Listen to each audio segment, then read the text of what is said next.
There comes a moment when your soul grows tired of being everywhere for everyone, and you realize that the power was never in your presence, but in your absence. You've been there, answering every call, replying to every message, showing up when your heart was breaking, giving when your own cup was empty. And still, there were days when your kindness was mistaken for weakness, your generosity taken for granted. But here's the truth no one tells you. The moment you stop being constantly available, the world starts to see you differently. Not because you become cruel, but because you've chosen to protect your peace. Stay with me until the end, because what I'm about to share will not only shift the way you see others, but the way you see yourself. There comes a point in every person's life when they realize that giving without limit does not make you more loved. It makes you more used. And it's not because people are naturally cruel, though some are. It's because human nature grows comfortable with what it does not have to earn. The moment you are always within reach, the moment you respond to every call, answer every question, fix every crisis, you slowly begin to fade into the background of people's lives. They stop noticing the sacrifice because the sacrifice has become routine. And when something becomes routine, it stops being treasured. Boundaries are not walls. They are the frame around the masterpiece of your life. They tell the world, this is where I end, and where you must take responsibility for yourself. Without them, you become a public road where anyone can travel, leave their footprints, and move on without a thought. But when you draw that line, when you step back and decide that your soul is not open 24/7 for every passerby, you change the way people approach you. It's strange how respect works. It rarely arrives when you're overextending yourself.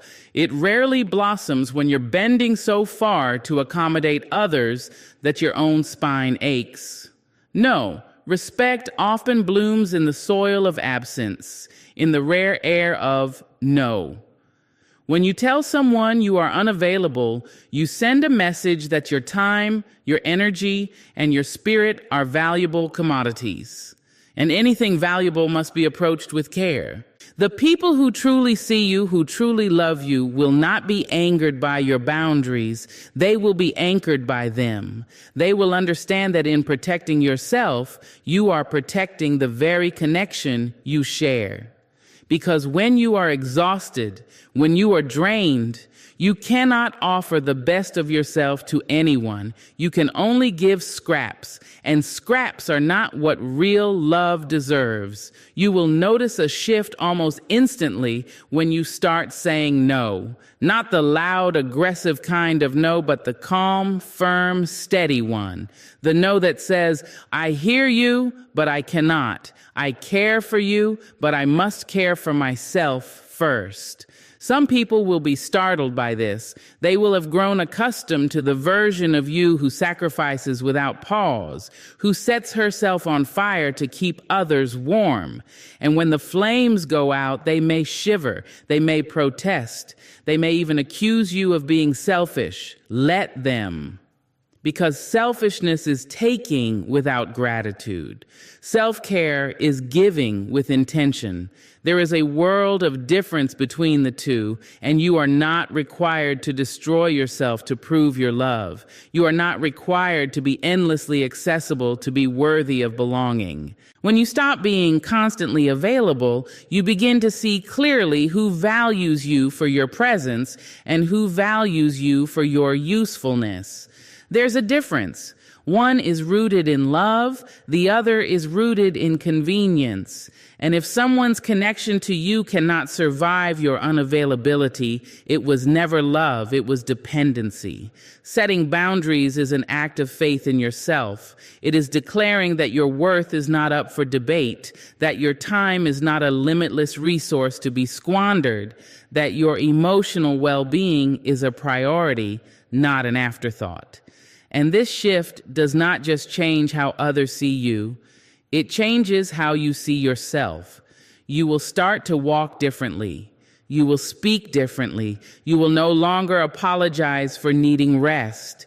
You will no longer explain why you didn't answer the phone. You will no longer feel guilty for doing something just for you, because you will have learned that your availability is not what makes you lovable. It is your authenticity, your truth, your presence, when it is given freely, not out of obligation. There is something magnetic about a person who respects themselves enough to say, I can't be there right now. They carry an air of dignity, a quiet strength that others can feel. It's not arrogance, it's self-possession. And those who are drawn to you in this state are not seeking to drain you. They are seeking to walk alongside you. The ones who once took you for granted may start to pay attention. They may notice the difference in how you show up when you've taken time for yourself. Your words may be softer but more deliberate. Your energy may be calmer but more potent. They will see that when you are not constantly giving, the moments you do give become more meaningful. The quality of your presence deepens when it is not diluted by overexposure. In truth, boundaries are not just for you, they are for the health of every relationship you have. Without them, resentment grows. Without them, exhaustion sets in.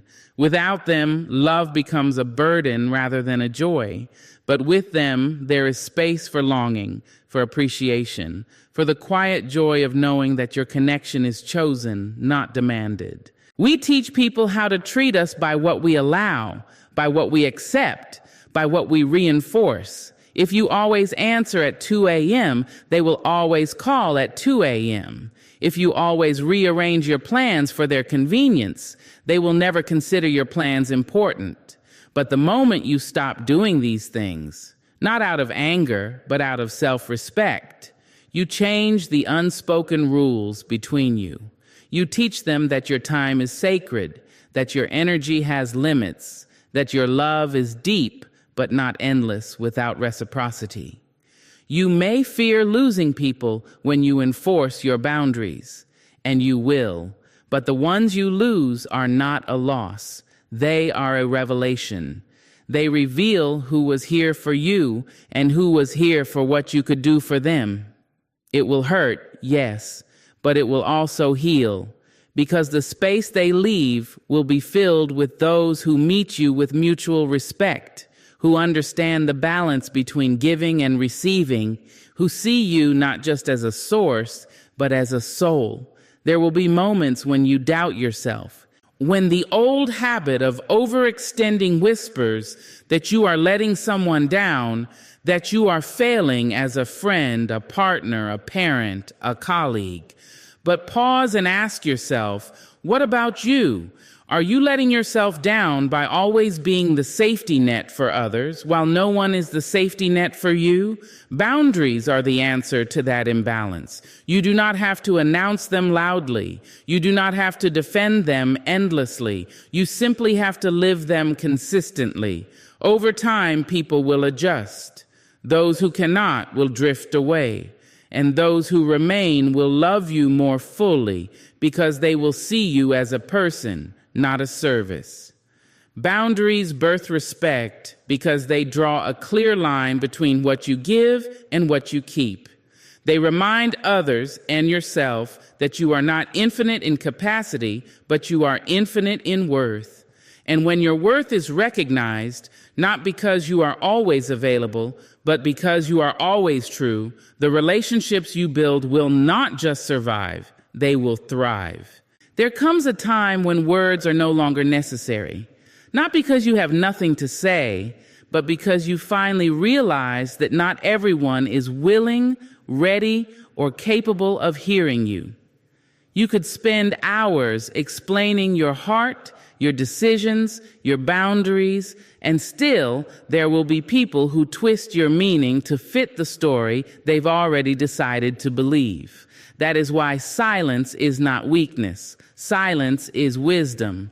We grow up thinking that if we explain ourselves clearly enough, people will understand. That if we choose the right words, the right tone, the right timing, we can change the way they see us. But some ears are closed before you even open your mouth. Some minds are made up before you even present your truth. And in those moments, your explanations are like pouring water into a sealed jar. It doesn't matter how pure or clean the water is, it will never get in. There is a quiet power in simply stepping back, in choosing not to argue with someone determined to misunderstand you, in choosing not to defend yourself against a charge that was never about truth in the first place. Silence removes you from battles that cannot be won because the battlefield itself is tilted. And when you stop explaining, something shifts, not just in the way others see you, but in the way you see yourself. You begin to understand that your peace is more important than their approval. You begin to realize that your life is not a courtroom, and you are not obligated to be on trial for your choices. You do not have to convince anyone of your worthiness. It takes courage to walk away from the need to be understood. It takes maturity to stand in your truth without broadcasting it in all directions. This is not about pride, it is about protection. Every time you explain yourself to someone unwilling to hear you, you hand them another thread to pull, another weapon to turn against you. But when you stand silently, they have nothing to twist. They are left with only your absence, and that absence will speak volumes. Silence can be unsettling to those who have grown used to your constant explanations. They may accuse you of being cold, detached, unfeeling, but silence is not the absence of care. It is the presence of self-control. It says, I know what I believe. I know why I made my choice, and I will not spend my life begging for your permission to live it. In your silence, you create space. And in that space, truth often rises without your help. Time reveals what arguments cannot. The very people who doubted you may find themselves seeing the truth you refused to shout, not because you forced them, but because silence gave them room to see what noise would have hidden. Silence is not about retreating in fear. It is about advancing with wisdom. Think of the ocean. It is most powerful not when it crashes violently against the shore, but when it pulls back quietly, gathering strength, preparing for a wave that will reshape the coastline. That is what silence can do for you. It gathers your energy. It protects your dignity. It allows you to respond, not react.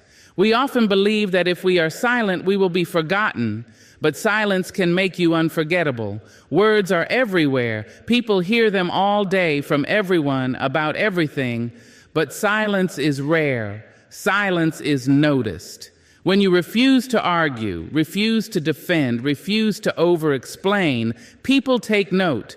They may not say it out loud, but they feel the weight of it. And often, they fill the silence with their own reflection. In silence, you protect yourself from the exhaustion that comes with justifying every choice. You keep your energy for the people who have already proven they deserve it. You no longer scatter your truth like seeds on barren ground. Instead, you plant it where it will grow, inside your own heart, inside relationships built on mutual understanding. Sometimes silence is the only language some situations deserve. When gossip rises, let it echo without your voice. When assumptions fly, let them soar without your hand guiding them.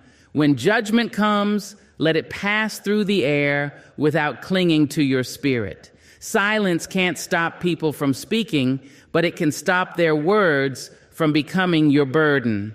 And here's the secret. Silence has its own way of speaking. It says, I am no longer playing this game. I am no longer giving you my energy. I am no longer willing to prove to you what I already know is true. In silence, you find yourself again. You hear the sound of your own thoughts without interruption. You realize how much mental space was once filled by defending yourself. And in that newfound quiet, creativity returns. Joy returns. The voice that matters most, your own, becomes clear again. There will be people who will not understand your silence, and that is fine. There will be people who push harder, provoke more, hoping to get a reaction. That is where the discipline lies, in not breaking your quiet just to satisfy their need for conflict. Silence is not about winning an argument. It is about choosing not to play the game at all.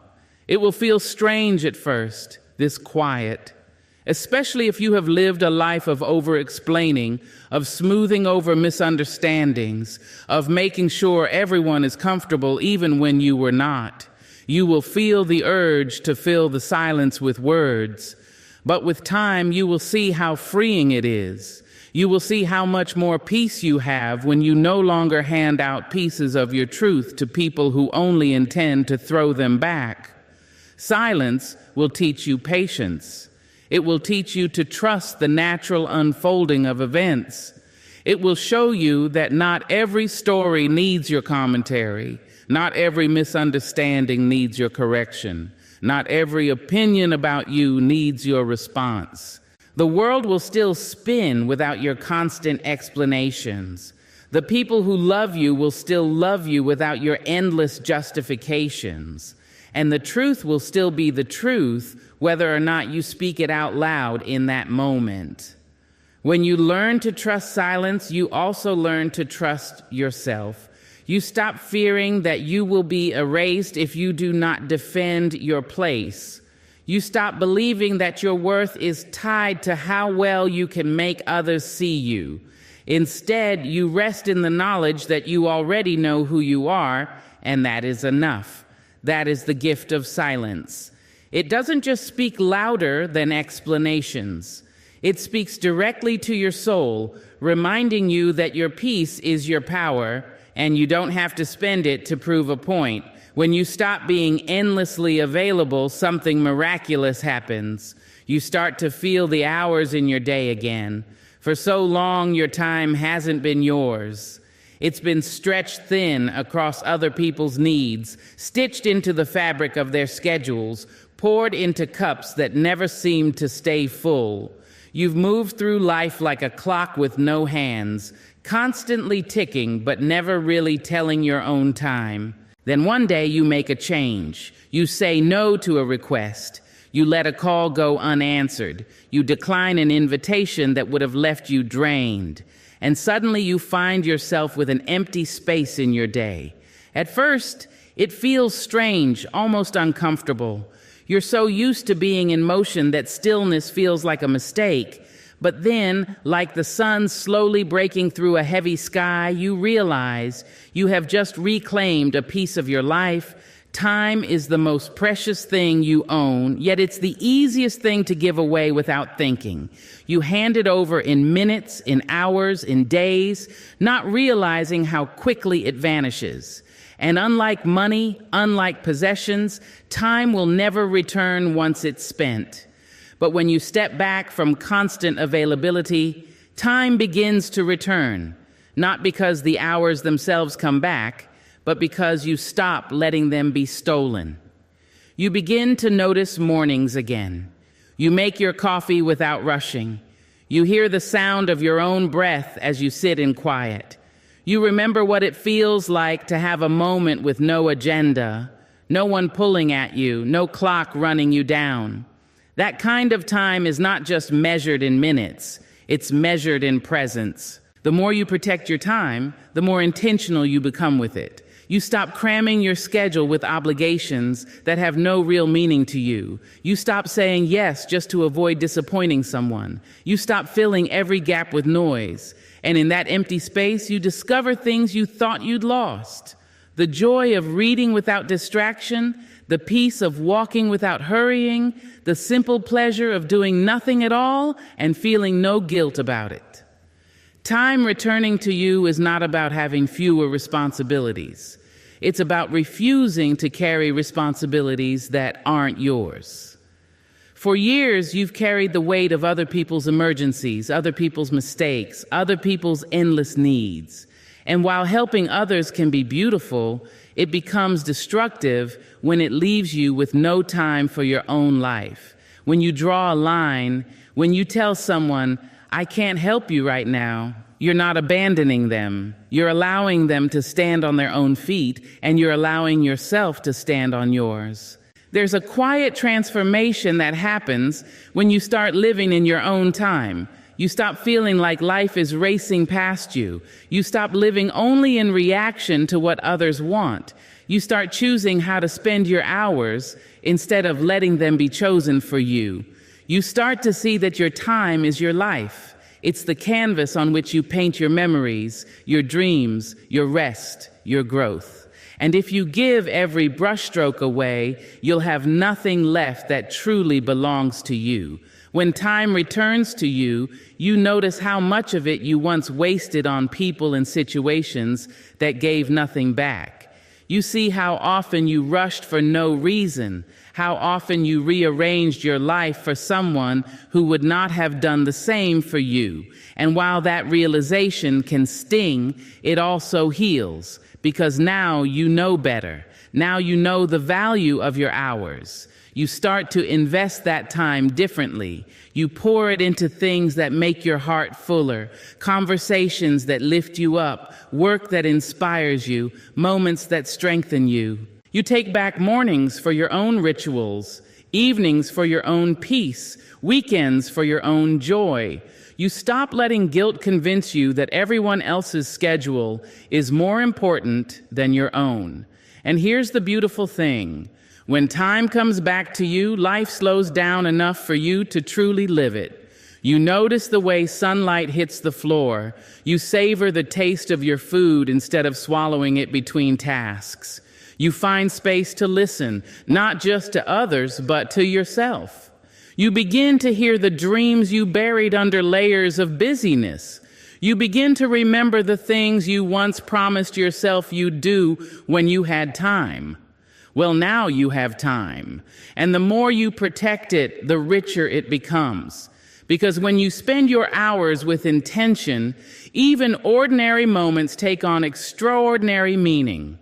A quiet cup of tea becomes a meditation. A short walk becomes a gift.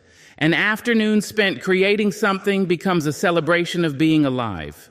It's not that you will never give your time to others again. You will and you should. But now you will give it from a place of abundance, not depletion. You will give it because you choose to, not because you feel you must. And that difference changes everything. When you show up on your own terms, your presence is more alive, more engaged, more generous. You are not rushing through the moment. You are in it. Time returning to you is not just about minutes on a clock. It's about the return of yourself to yourself. It's about reclaiming the pieces of your life that you lost in the constant shuffle of demands. It's about remembering that you are allowed to have days that are yours alone, hours that no one else touches, moments that are not for public consumption. And as you begin to live this way, you'll notice something else. People start to respect your time because you respect it. They stop assuming you will always be available. They start asking instead of demanding. They begin to see that your hours are valuable and that being given a piece of your time is a privilege, not a guarantee.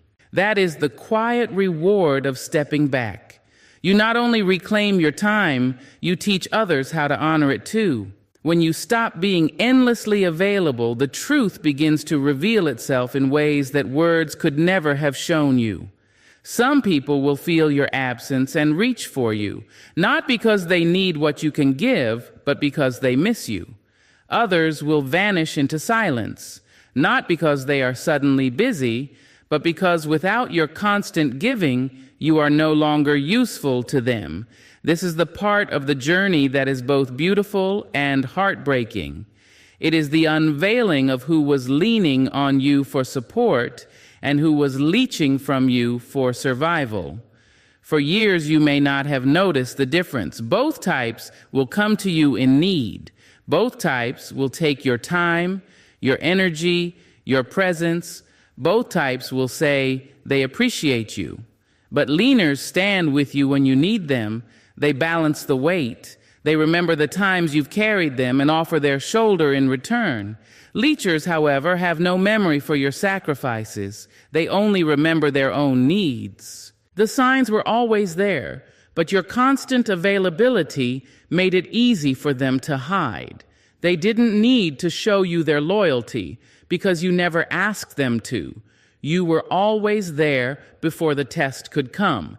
And so, without knowing it, you built relationships that had no foundation, connections where the only glue was what you provided. When you step back, when you stop rushing in to fix and soothe and solve, you give people a chance to reveal who they truly are. Leaners will notice the change. They will check on you. They will ask if you're all right. They may even feel concerned that you've been distant, not because they miss your service, but because they miss your spirit. Their love for you exists even when you're not actively doing something for them. Leechers, on the other hand, will feel your absence as an inconvenience. They may grow impatient. They may guilt you, reminding you of all you've done before, as if it were an unpaid debt you still owe. They may even become cold or resentful because your new boundaries mean they have to face the weight of their own problems without leaning entirely on you. At first, this realization hurts. It cuts deeply to see people you've poured so much into walk away the moment you're not a constant source. But this is the gift disguised in the pain. It's clarity. It's the knowledge of who you can truly count on when life turns. Leaners and leechers look the same when the sun is shining, but storms reveal the difference.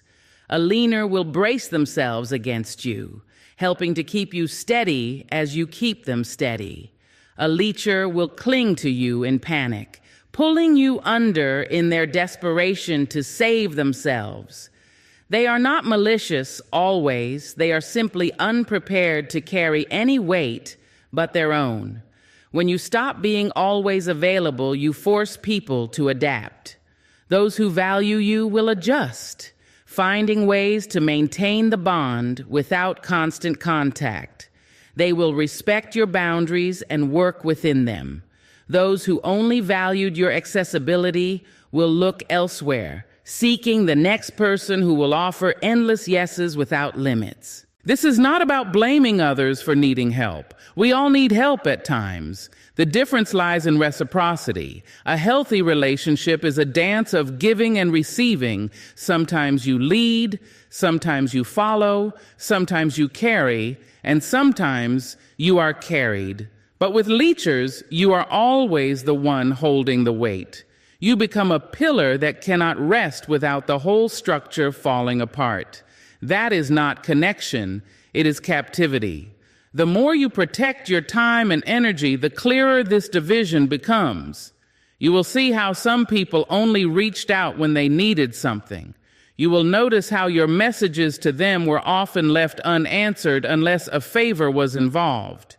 You will remember moments when you were hurting and they didn't show up, not out of cruelty, but because showing up wasn't in the nature of the relationship they had with you.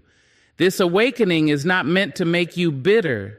It is meant to make you free, because once you know who is leaning and who is leeching, you can give from a place of wisdom. You can offer your heart to those who will hold it with care. You can invest in relationships that pour into you as much as you pour into them. And you can release the ones that leave you empty without shame or guilt. One of the hardest truths to accept is that some of the people you have loved the longest may not be capable of being the friend, the partner, or the family member you need them to be. And that's okay. It doesn't erase the good memories. It doesn't make your past care a mistake. It simply means you now see them as they are, not as you hoped they would be. As you make peace with this, you also begin to cherish your leaners more deeply.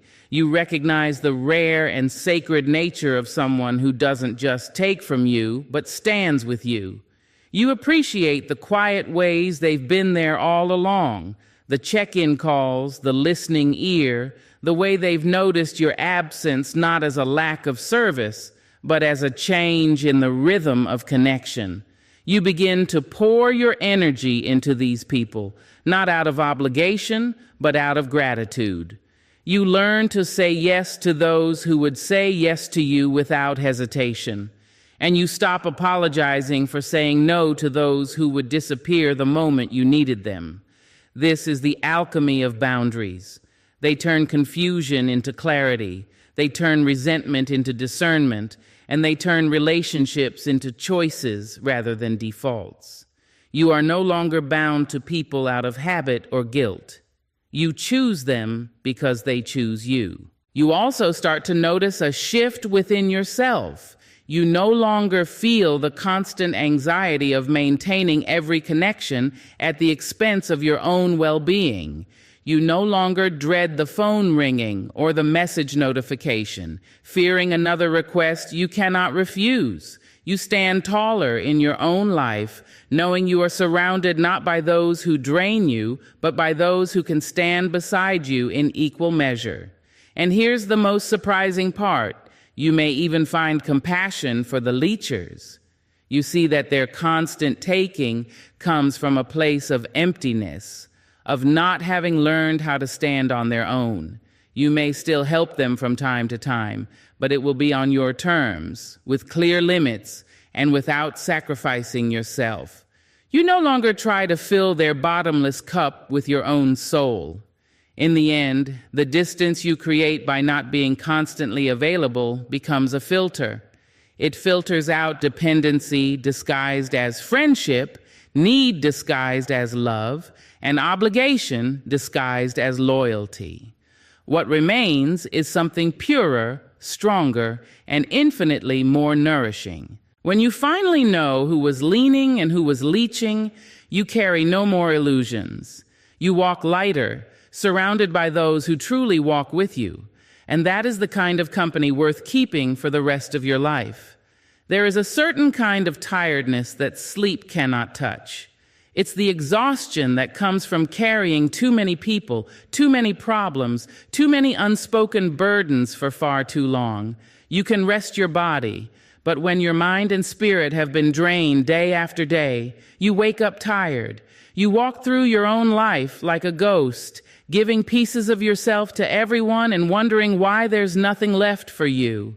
But then something shifts. You stop being everywhere for everyone. You stop answering every message the second it arrives. You stop rearranging your life for emergencies that aren't yours. You stop pouring from a cup that's been empty for years. And slowly, quietly, you begin to notice something you didn't expect. Your energy begins to rise. At first, it's almost unnoticeable.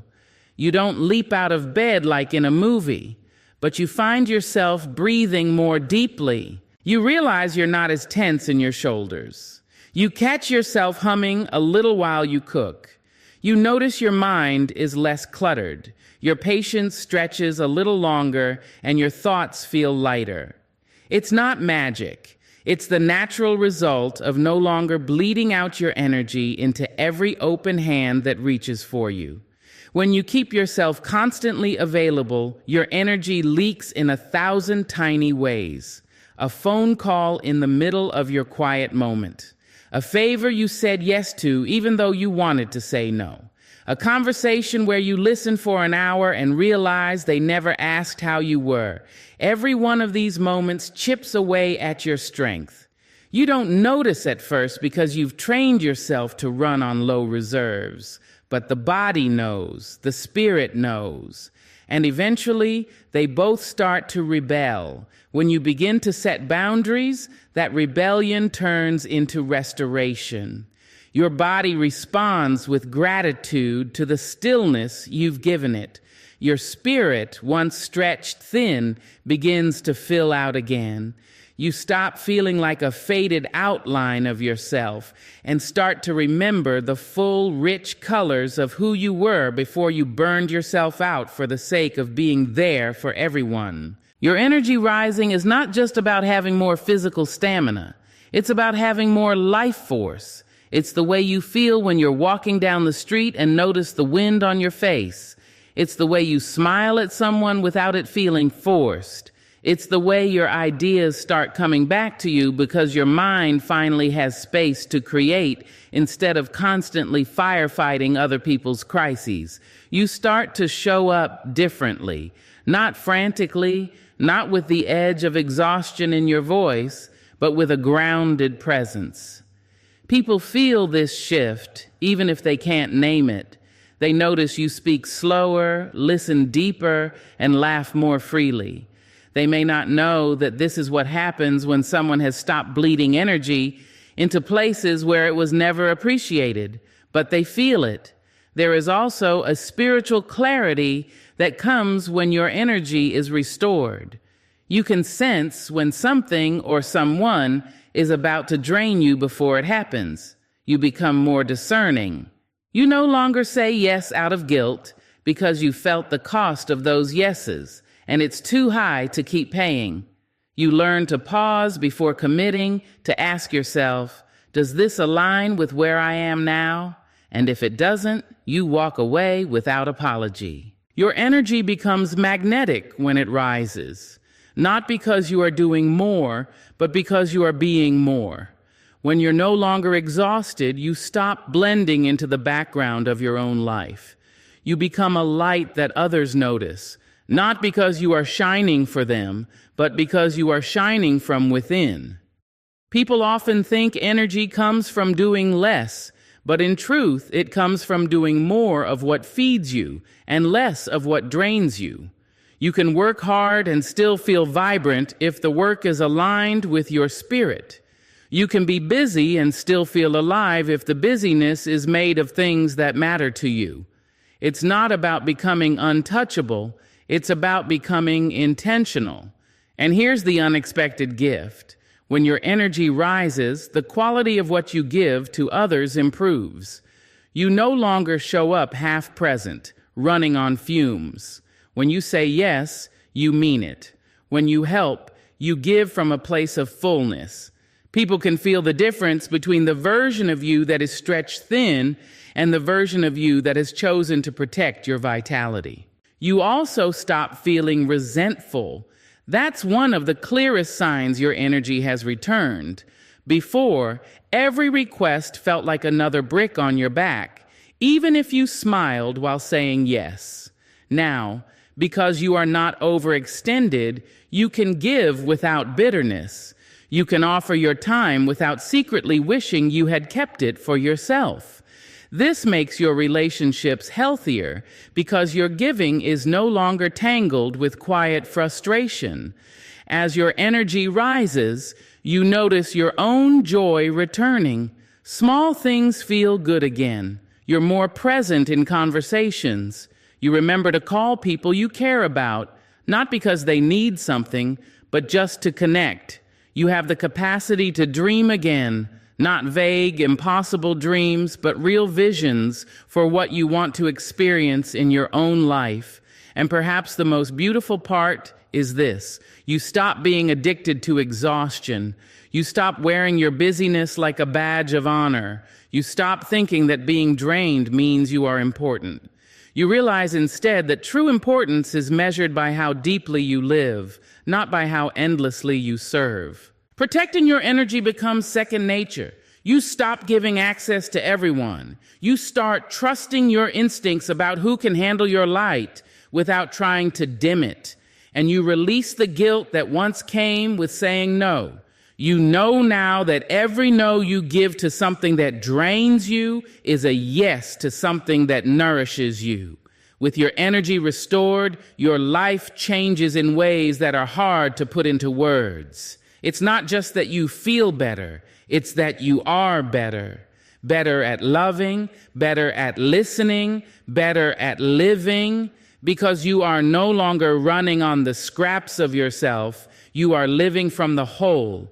This is what happens when you step back from constant availability. Your spirit breathes, your mind clears, your body feels lighter. And from that place of wholeness, you rise. Not for anyone else's approval, but because rising is your natural state when you stop giving away everything that keeps you alive. When you stop chasing what isn't meant for you, the right things begin to find you. It's not magic, it's alignment. It's the quiet but powerful shift that happens when you stop forcing yourself into spaces where your presence is merely tolerated and start choosing only the spaces where your presence is valued. For too long, you might have tried to win over people who never truly saw you.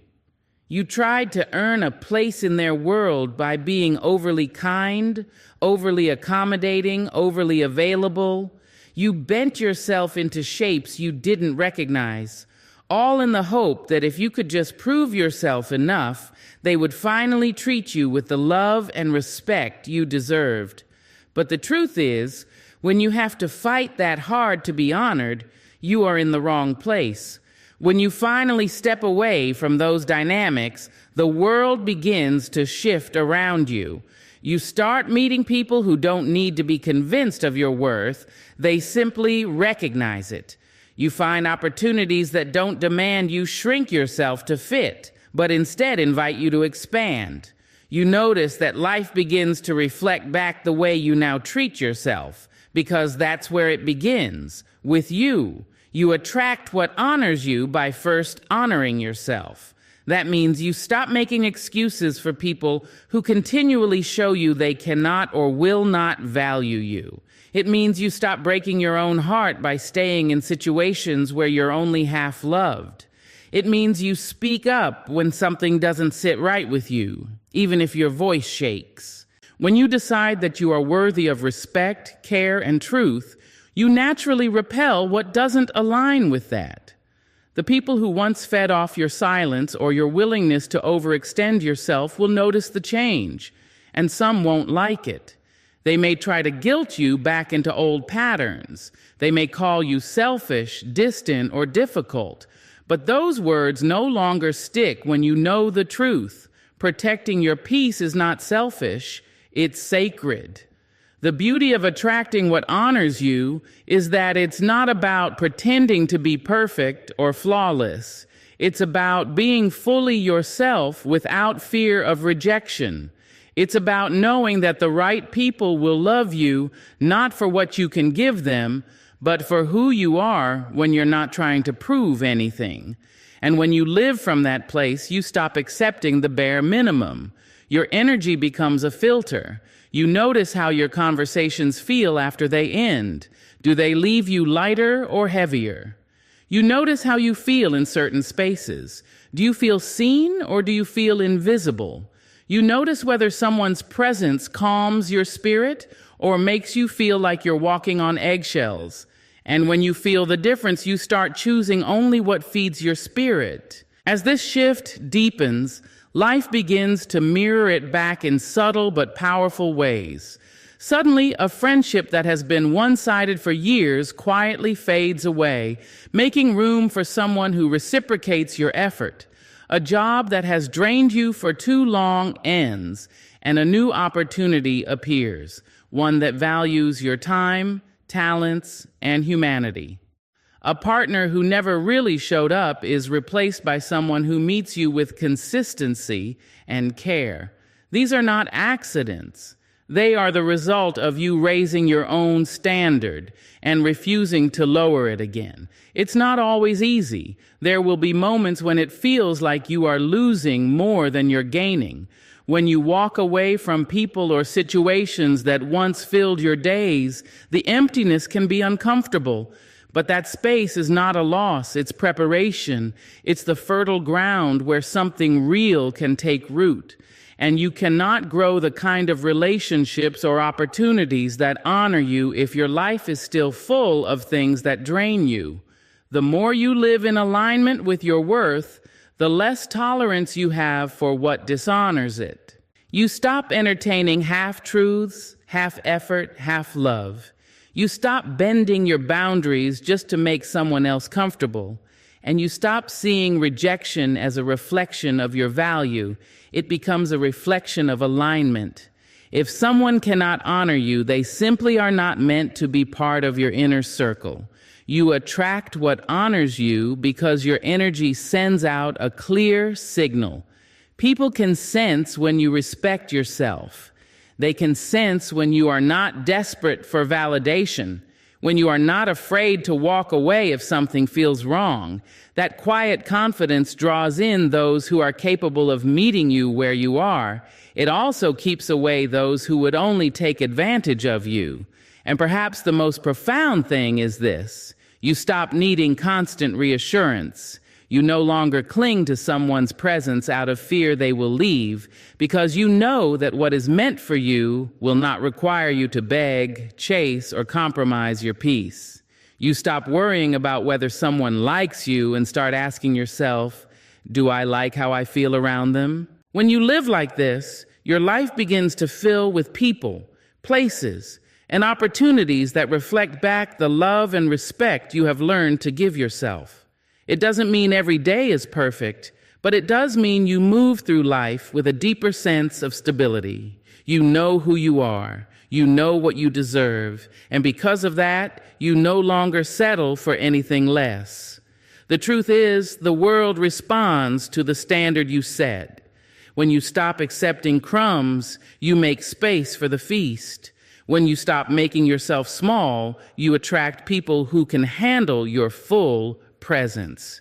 When you stop chasing those who keep you at arm's length, you open the door to those who want to stand beside you.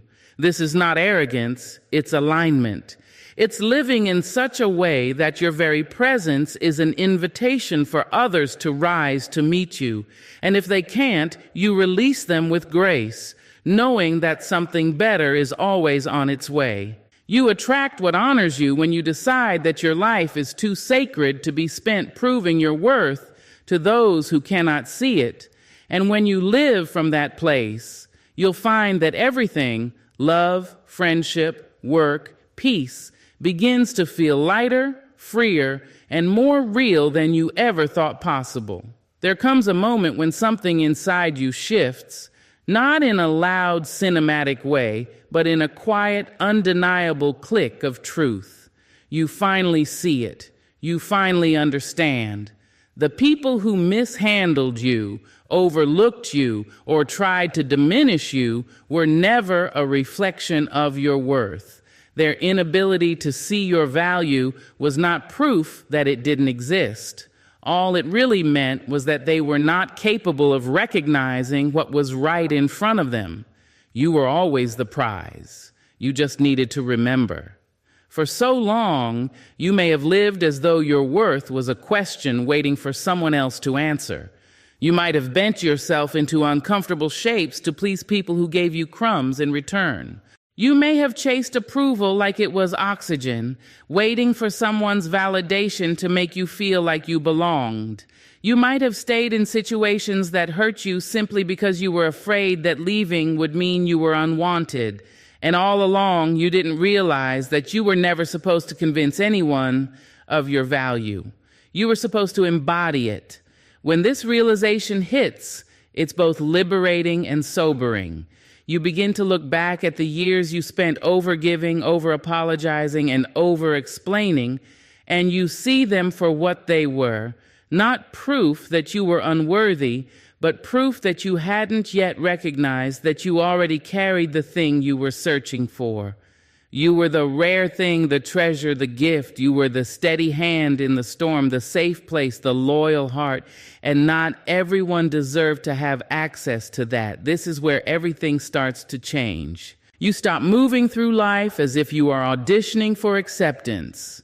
You stop trying to shrink yourself so others feel more comfortable. You stop agreeing to terms that strip away your joy just for the sake of keeping the peace. You realize that being the prize isn't about arrogance or superiority. It's about knowing the depth of what you bring into the world and refusing to let it be mishandled. People can sense when you know your worth. They can feel the way you carry yourself, not in an inflated, prideful way, but in the grounded, unshakable way of someone who knows they have nothing to prove.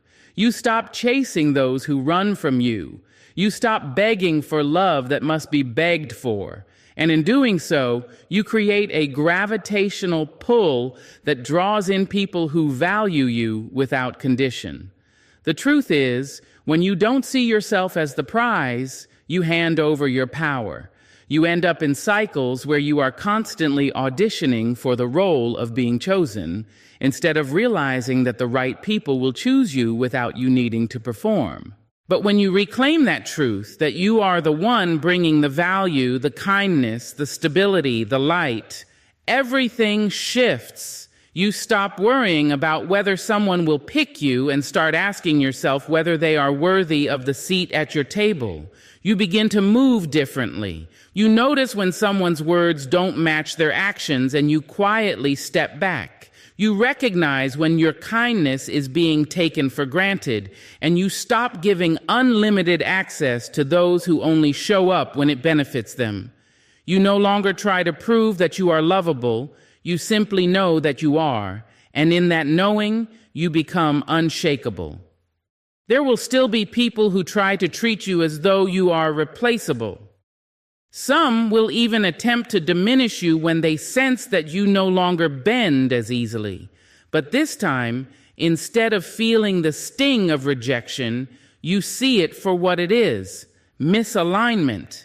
Their inability to value you does not diminish you. It simply disqualifies them from having you. Not everyone is meant to hold something rare. You also start to see how much time you wasted worrying about whether you were enough. Enough for who? Enough for what? Enough according to whose standard? You were always enough and more than enough. You were the one bringing warmth into cold rooms, the one who could find beauty in broken places, the one who held hope when everyone else gave up. If someone couldn't see that, it was never because it wasn't there.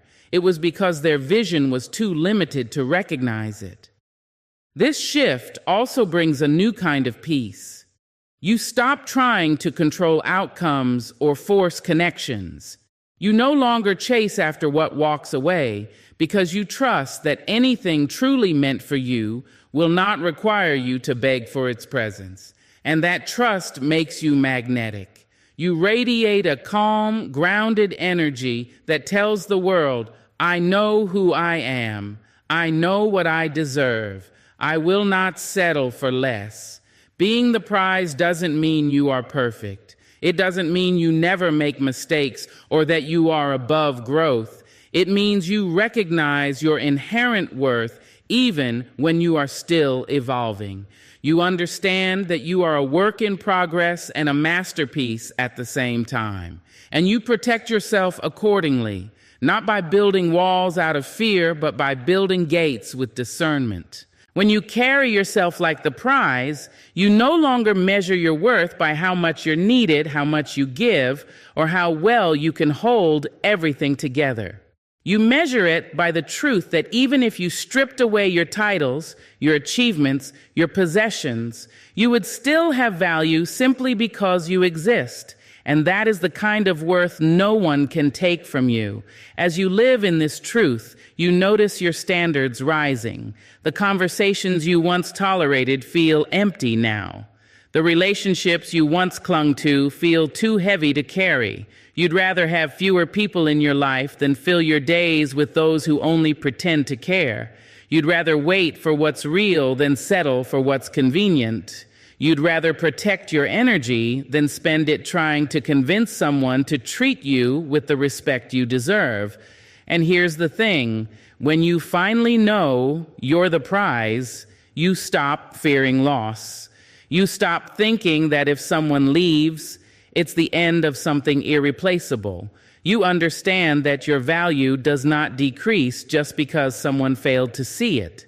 You know that the right people will never require you to diminish yourself to be loved. And you also know that losing what doesn't honor you isn't a loss. It's a clearing for something better. This awareness seeps into every part of your life. In friendships, you look for mutual care, not one-sided effort. In love, you look for consistency, not empty words. In work, you look for environments that value your contribution, not places that exploit your dedication. And in your own relationship with yourself, you stop being your own harshest critic and start being your most loyal advocate.